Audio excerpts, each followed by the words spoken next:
Guys, magdinuguan tayo ng laman loob ng manok guys. Ayan o.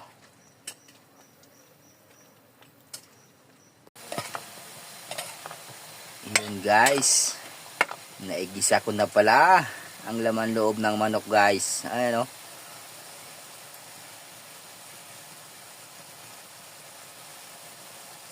Tayo lang natin lumambot guys. Ito. Guys, ilagay na natin yung dugo guys at malambot na guys. Yun oh.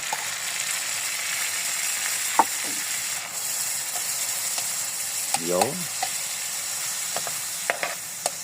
Dinugo ang laman loob ng manok guys. Napakasarap guys. Tingin pa lang oh. Oh. Pag kumulo yan guys, timplahan natin guys. Yon guys, luto na. Kain na naman guys. Ayos.